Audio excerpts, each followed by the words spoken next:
Bonjour à tous et bienvenue sur Swissborg Mania, la chaîne crypto qui se passionne pour l'écosystème de Swissborg.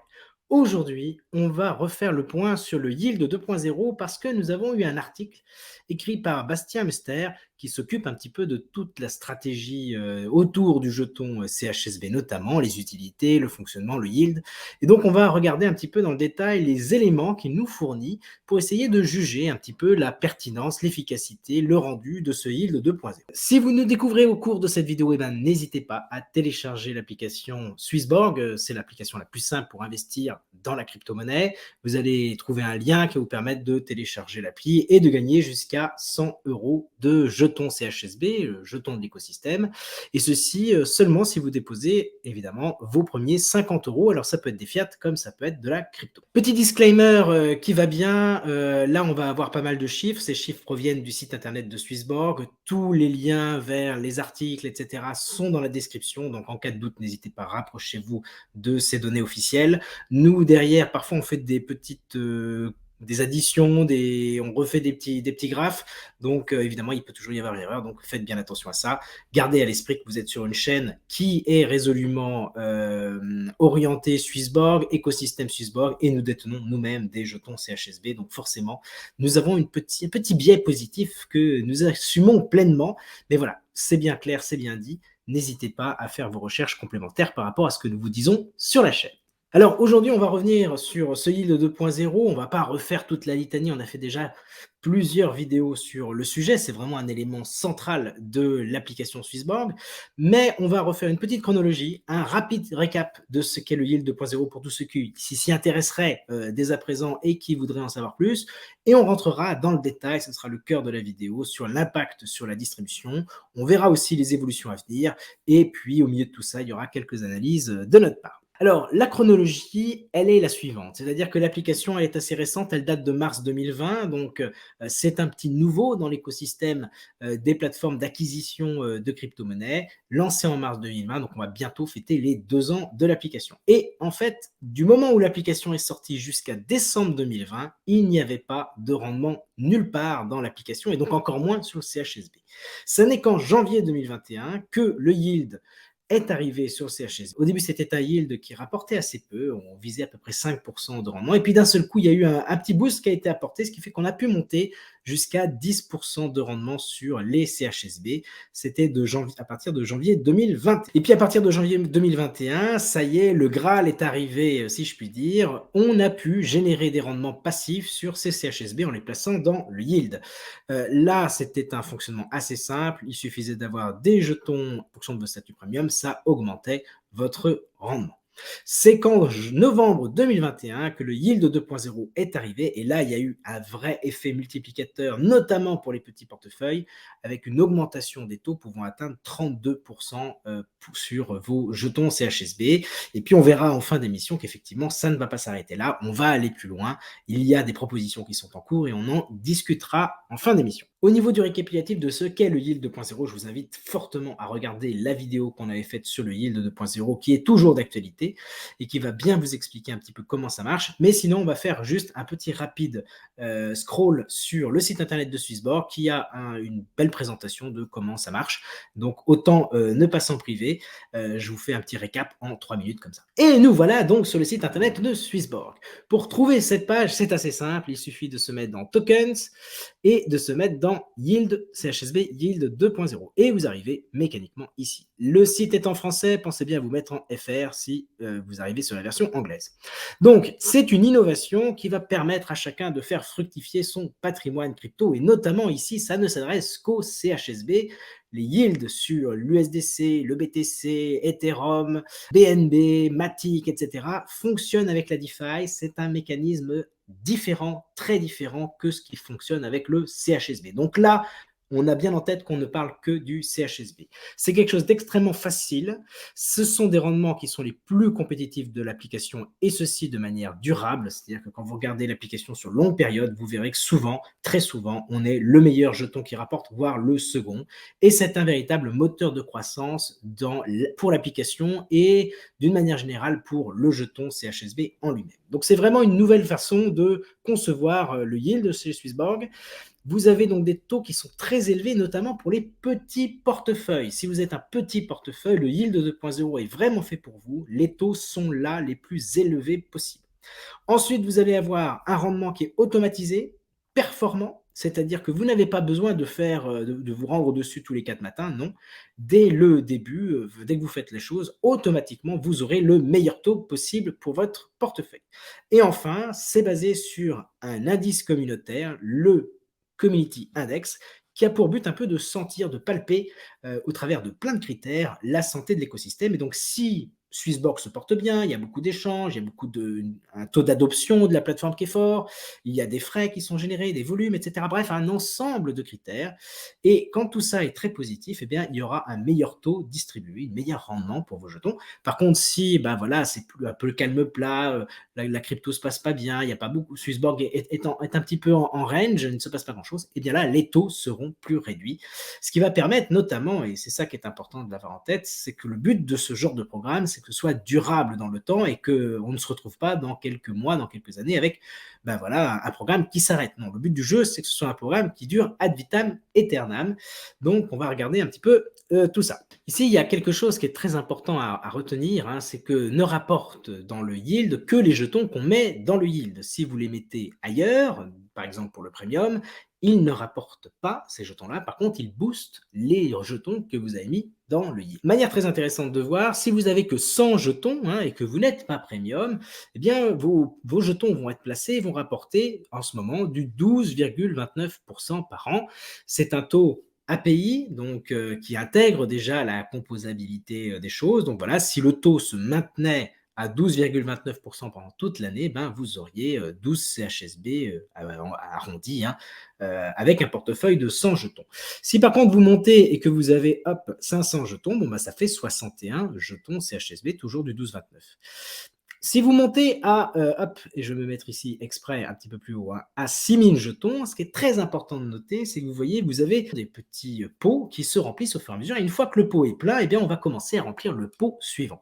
Ce qui fait que le taux à 12,29%, vous êtes sûr de l'avoir sur le maximum de jetons possible. Donc, en l'occurrence, c'est sur les 2000 premiers jetons. Donc, les 4000 supplémentaires, eux, vont remplir le pot du dessus, et ce pot du dessus, il rapporte moins, il rapporte 4,55%. C'est pour ça qu'on dit que c'est très intéressant, notamment pour les petits portefeuilles, parce qu'ils vont pouvoir profiter d'un taux très élevé, et plus vous allez avoir de jetons, plus vous allez monter dans les strates des pots, et vous allez avoir un taux moins élevé. En effet, par exemple, si je me mets sur un portefeuille qui a, hop, on va se mettre un peu moins haut, à 75 000 jetons, donc 75 000 jetons, ça commence à faire une somme, là vous voyez que vous avez du 12,29% sur les 2000, 8 000 jetons suivants du 4,55 et au-delà 3,60. Je retiens deux choses d'important ici. Première chose, c'est que vous avez toujours un taux qui est positif et vous conservez les pots précédents. Donc, vous allez avoir toujours intérêt à acheter des jetons supplémentaires. Vous allez avoir un taux certes moins élevé dans le pot suivant, que dans le pot précédent, mais vous allez continuer à accumuler des jetons. Et la deuxième chose qui est importante, et c'est pour ça que vous avez 3 colonnes ici, c'est parce que vous pouvez décider de passer Community. Et en passant Community, vous bloquez 2000 jetons dans le Premium, mais ça va booster tous les jetons que vous laissez dans le yield. Fatalement, vous voyez, les taux qui apparaissent maintenant avec quand vous êtes passé Community, ben vous voyez que c'est 18,44% au lieu de 12,29. Et oui, vous avez un taux qui est plus 50% plus élevé. 6,83 au lieu de 4,55, 5,54 au lieu de 3,69. Et c'est un peu la mécanique qui cherche ici à être fait, c'est à encourager les utilisateurs à acquérir d'eux-mêmes de nouveaux jetons supplémentaires, ou simplement leur rendement va générer des jetons, et après ils vont se dire, bah tiens, je passe Premium, et en passant Premium, je retire des jetons qui me rapportent, pour obtenir plus de rendement ailleurs. Donc voilà, donc ça c'est un peu l'idée, c'est quelque chose qui marche assez bien, un produit qui va alimenter l'écosystème de manière vertueuse. J'acquiers des CHSB pour les mettre dans le yield, qui me permettent de passer premium, pour augmenter ensuite mon bag, ainsi de suite, attirer des nouveaux utilisateurs. C'est vraiment ce cycle vertueux dont on a déjà parlé dans nos vidéos. Voilà, 81 000 personnes sont déjà passées dans le yield. Vous avez pratiquement 380 millions de jetons dans le yield, pour une total supply d'1 milliard libéré seulement à 700 millions. Donc vous voyez, ça fait déjà plus de 50% de la circulating supply qui est mis dans l'application au travers du yield. Donc vraiment, il y a un point important ici. Vous avez un community index qui change du coup toutes les semaines et qui va booster plus ou moins les taux du rendement. Donc ça, c'est très important de l'avoir en tête.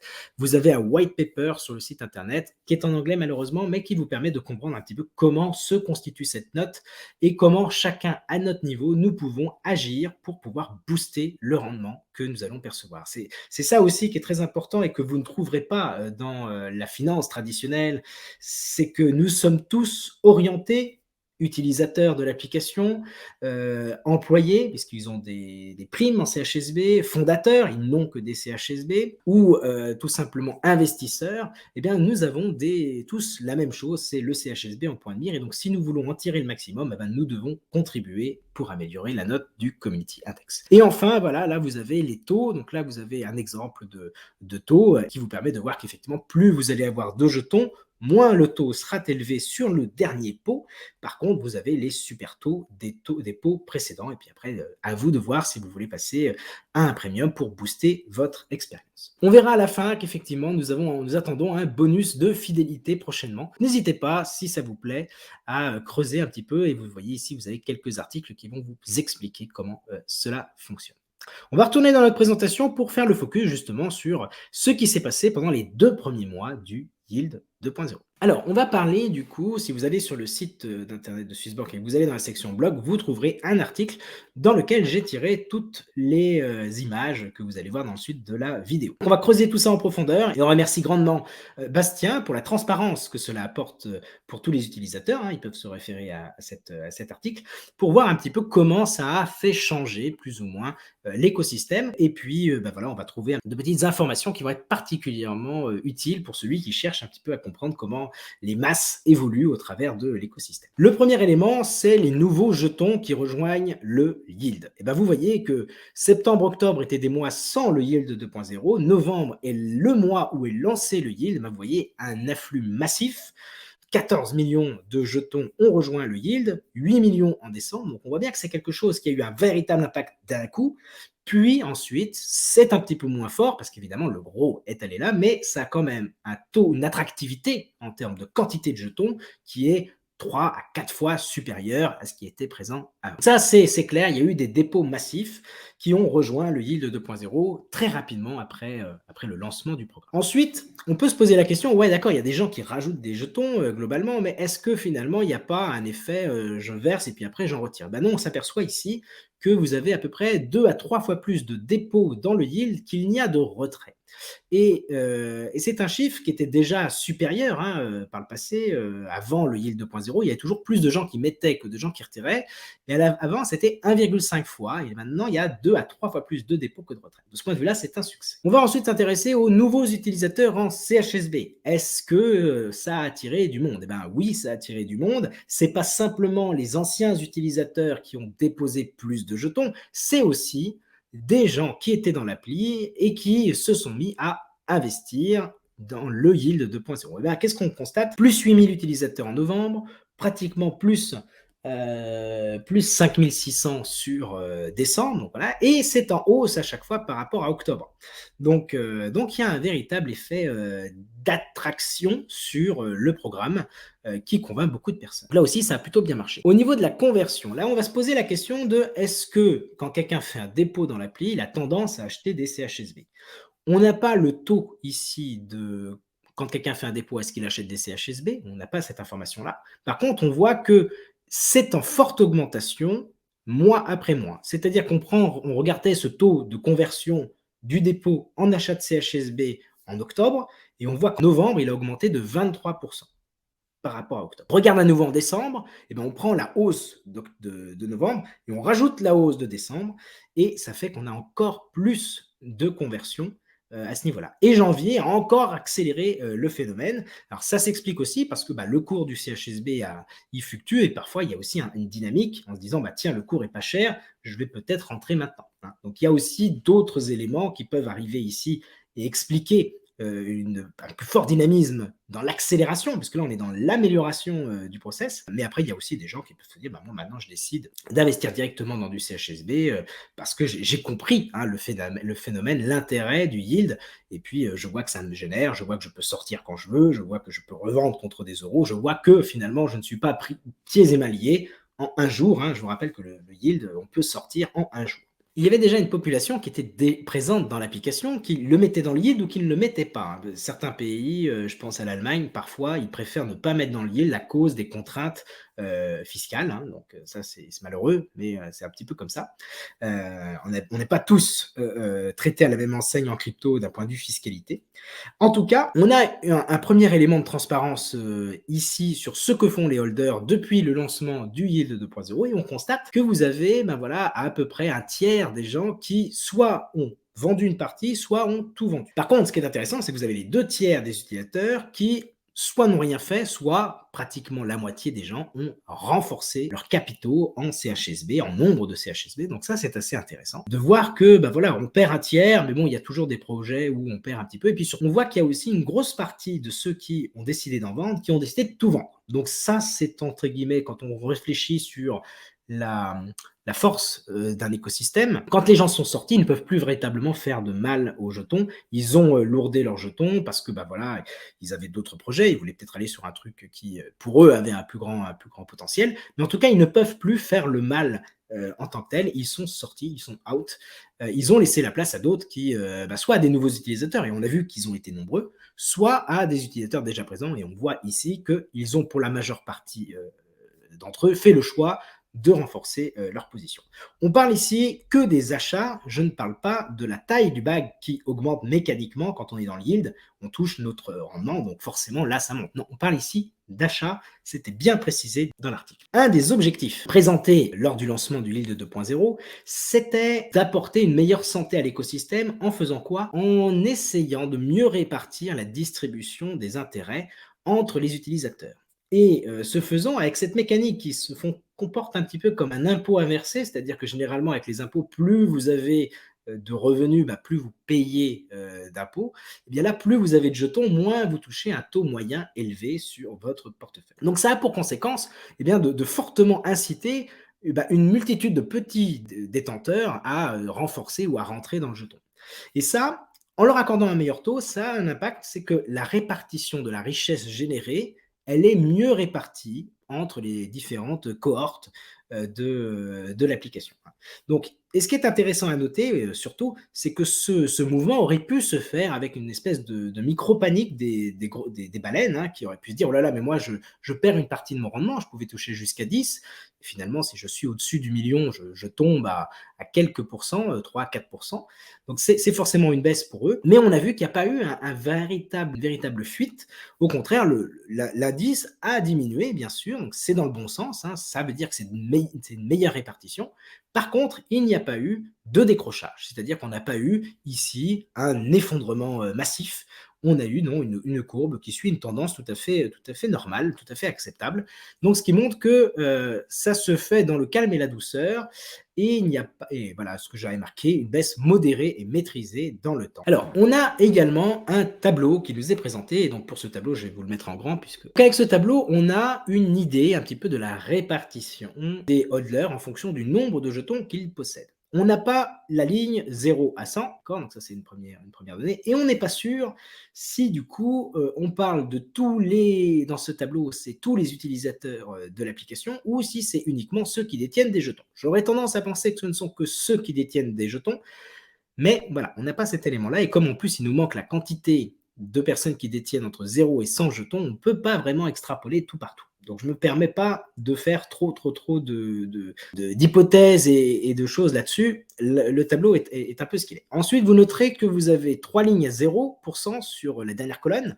Ici, hein, vous n'avez que des zéros, et là, vous avez du 2%. C'est clair qu'ils ne font pas partie des 2% des utilisateurs. Non. L'hypothèse la plus probable, c'est que ici vous avez des arrondis. Quand vous avez 49,2, on vous met 49, et si vous avez 40,6, on vous met 41%. Voilà, je pense que c'est le plus simple. Ce qui explique pourquoi on a du 0 ici, c'est parce qu'on doit avoir moins de 0,5% sur ces lignes. Et donc pour avoir le 2%, en fait, je pense qu'il y a eu une simplification du calcul. Et cette simplification a conduit à dire bah, comment faire pour avoir 100%, bah, c'est 2% ici, ce qui fait que ça fausse un petit peu ce résultat-là. Et je pense que par hypothèse, on devrait considérer aussi qu'ici, doit y avoir un bel arrondi à 19% des arrondis qui sont faits ici. Il faut l'avoir en tête que ce chiffre-là et ce chiffre-là ben voilà, sont des cumuls d'arrondis, alors qu'ici, on devrait avoir des chiffres, mais on n'a pas la virgule, donc on reste sur du 0. Une fois que je vous ai dit ça, on n'a pas l'avant, l'après, on n'a que la picture, l'image qui a été faite autour du 20 janvier, hein, donc ça fait à peu près une dizaine de jours, donc les chiffres ont pu déjà changer, mais on note dans l'article, il est marqué qu'il y a une forte augmentation des détenteurs de jetons possédant moins de 50 000 CHSB. Et aujourd'hui, ils détiennent plus de 30% des jetons présents dans l'appli. Donc ça, c'est intéressant, parce que ça veut dire qu'il y a quand même un tiers des jetons qui sont dans l'appli, donc on met à part la circulating supply, qui pour partie est dans l'appli et pour partie sur les exchanges, dans les wallets, etc. Et on se dit, bon, ben voilà, sur tout ce qui est déjà dans l'appli, ce qui est là où le jeton sert, hein, le jeton, il sert beaucoup plus dans l'appli que sur un ledger. Donc, s'il sert ici, ben, il y a déjà un tiers des jetons qui est détenu par une grosse partie des utilisateurs. Et je vous ai fait ici pour moi, je trouve que c'est plus visuel, un graphique en camembert pour voir un petit peu les pourcentages. Alors, parfois, il faut avoir en tête, hein, la crypto n'a pas encore atteint un niveau de dilution et d'équirépartition comme on l'espérerait tous. Bon, en tout cas, on va noter une amélioration. Et on va noter aussi surtout ben voilà, un petit peu les forces en présence. Donc vous notez que vous avez à peu près 50% des utilisateurs qui ont entre 100 et 1000 jetons. Et là où, entre guillemets, le chiffre perd, c'est qu'on peut imaginer qu'il y a quand même encore beaucoup de personnes qui ont entre 0 et 100 jetons, notamment tous ceux qui ont eu des tickets à gratter et qui ne sont pas dans ces tableaux, hein. Je pense que c'est pour ça aussi qu'ils n'ont pas voulu les intégrer, parce que ça aurait foutu un petit peu le beans.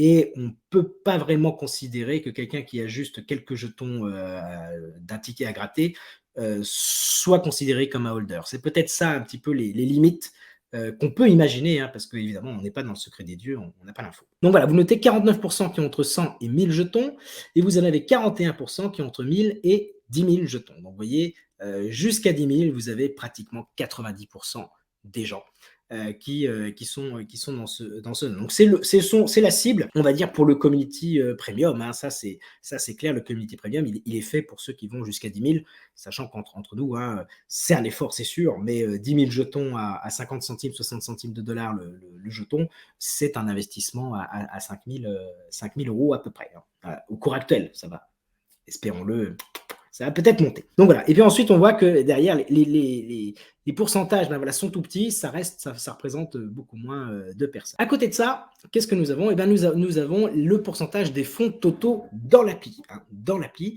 on parle des CHSB, bien évidemment, on ne parle que du CHSB ici. Et vous avez quoi? Eh bien, vous voyez que même s'il représente 49%, eh bien, en termes de quantité de jetons, il ne pèse que 2%. Donc ça progresse, mais c'est encore l'épaisseur du trait. À côté de ça, les 1000 à 10 000, donc c'est 41%, là, commencent à peser 17%, ce qui est un pourcentage assez sympathique. Et quand on intègre également ceux qui ont 50 001 jetons, eh bien, vous voyez que ça représente de 10 000 à 50 001, mais ça représente 18%. Et donc là, vous voyez que tout cela, hein, donc jusqu'à 50 000 jetons, donc jusqu'à 25 000 dollars à peu près de CHSB, ben vous avez 37% des CHSB détenus par 95% des utilisateurs. On retrouve un petit peu notre 30%. J'ai extrapolé en intégrant ceux qui avaient pile poil de quoi être Genesis. Du coup, le restant, donc, qui représente 5% à peu près, ben, eux ont encore ce gros pourcentage-là, entre 50 000 et 1 million et plus de jetons. Donc voilà, donc il y a du mieux, hein, c'est clair qu'il y a du mieux. Une grosse proportion est en train d'être prise par ben voilà, les petits holders, hein, qui arrivent. Par contre, il y a encore une partie importante qui est détenue par, on va dire, des gens qui détiennent plus de 25 000 dollars de jetons. C'est en progression, ça va dans le bon sens, c'est pas encore parfait. Il y a des choses qui sont à noter. Là, c'est un petit peu la partie analyse du tableau quand on creuse les lignes. Ici, vous voyez, on a une ligne qui est un petit peu particulière. Cette ligne, elle nous dit j'ai entre 50 000 et 50 100 jetons. Ça représente 1% des utilisateurs. Et si vous regardez, ces gens-là ont 97% de leurs jetons bloqués dans le compte premium. Donc 1% qui ne sont pas dans le compte premium. Donc qu'est-ce qu'on en déduit? On en déduit qu'il y a 1% des gens qui utilisent l'appli n'utilisent pas vraiment l'appli pour le CHSB. Ils ont pris le Premium Genesis et puis maintenant ils attendent. C'est ce que cette ligne nous apprend. Ensuite, on note aussi que plus votre capital en CHSB augmente, plus les utilisateurs ont un pourcentage important dans le yield. Effectivement, vous voyez, quand vous avez plus d'1 million de jetons, c'est les extrêmes, hein, on est obligé de prendre un petit peu les points et puis c'est le gros la grosse image et puis après on va délayer un petit peu. Mais vous avez 1 million de jetons, vous avez 90 de vos jetons qui sont dans le yield. Et puis plus ça va descendre, plus vous voyez le taux va avoir tendance à baisser jusqu'à remonter ici. Et oui, parce que là, on est sur un community généralement. Et donc là, 2000, il est quand même beaucoup plus bas que le 50 000 pour quelqu'un qui a 50 000 à 70 000. Donc c'est pour ça qu'on retrouve un taux élevé ici, puis ça redescend. Voilà. Et puis les 63%, là c'est un peu spécial parce qu'ils n'ont pas les capitaux nécessaires pour passer community. Donc là, ils sont 100% potentiellement dans le yield. Mais s'ils n'ont que 63%, pourquoi? C'est parce qu'en fait, certains d'entre eux ne mettent rien du tout dans le yield. Ils ont décidé de ne pas mettre leurs jetons à l'intérieur. Ils se disent pour 200 jetons, bon, pourquoi gagner 12-15%? Je préfère les laisser sur ma balance, histoire de trader un petit peu, basculer d'un jeton à l'autre, de swapper éventuellement. Modulo les seuils de premium qui finissent par avoir un impact, on constate que plus vous avez de jetons, plus vous allez avoir tendance à utiliser intensément le yield avec vos jetons. Ça montre la confiance des gros token holders dans le yield et dans l'application. Ils pourraient les détenir ailleurs, à l'extérieur de l'appli, mais non, ils ont fait le choix, pour la grande partie d'entre eux, de les mettre dans le yield. Ils ont à peu près 9% de leurs jetons qui ne sont ni dans le yield, ni dans le stacking. Ça veut dire qu'ils sont sur leur balance. C'est à peu près le chiffre qu'on retient. Et alors que les de 300 à 1 million, ils ont 8%. Donc c'est un petit peu moins. Et puis après, là, plus on va baisser, plus on voit que c'est à peu près 80-90%.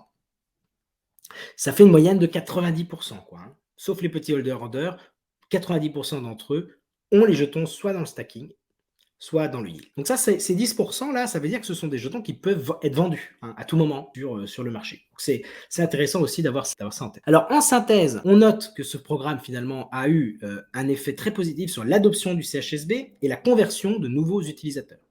Ça a augmenté la rareté du CHSB sur le marché et ça améliore la tendance, la concentration des cryptoactifs, c'est-à-dire que moins de jetons sont détenus par les grosses baleines au profit des petits holders qui commencent à accumuler. Aujourd'hui, c'est 35-38%. Et puis peut-être que bientôt, on montera à 40, 50, 60. Évidemment, ça se fait au détriment des gros token holders. Ensuite, il est rappelé cette phrase importante, c'est que dans un écosystème avec un jeton rare, avec plus de détenteurs de jetons, une meilleure concentration et une meilleure conversion, nous pensons, c'est Swissborg qui parle, que la loi de l'offre et de la demande devrait poursuivre son effet positif à moyen et long terme. Dans le même temps, le prix devrait être de moins en moins sensible à un mouvement baissier important et une tendance haussière massive devrait avoir plus d'impact. Ce qu'on pourrait résumer de tout ça, c'est quoi? C'est de se dire que ce yield 2.0, il a eu pour effet de changer un petit peu la structure, la composabilité, l'organisation des jetons au sein des utilisateurs de l'application et des détenteurs de CHSB. Cette remise en ordre de bataille, elle a permis à certains de partir. On a vu, il y a une partie des gens qui ont décidé de vendre tous leurs jetons et puis, entre guillemets, c'est fini, ils sont plus là. Ils ne peuvent plus nous faire de mal. Par contre, ceux qui sont restés, eux, ils ont confiance, ils ont une grosse partie dans le yield, ils continuent à en acheter, on a vu, hein, pratiquement 1 sur 2 achète. Et donc maintenant, si on refaisait les calculs maintenant, forcément, on n'aurait plus tous ceux qui vendent, hein, ils sont déjà plus là. Et donc, ça veut dire que quand on aura, et pourquoi pas pendant la keynote, un moment où il va y avoir des annonces positives, eh bien, la structure de marché fait qu'il y a beaucoup plus de jetons bloqués utilisés, et donc on pourrait s'attendre à un impact massif, très fort, sur le cours du jeton. C'est ce qui est possiblement attendu. C'est l'offre et la demande, et donc on verra comment ça s'organise. On va continuer avec le futur. Le futur, c'est ça. Le futur, c'est l'arrivée du yield 2.0 Boost Hodl. On n'a pas beaucoup plus d'informations à ce stade.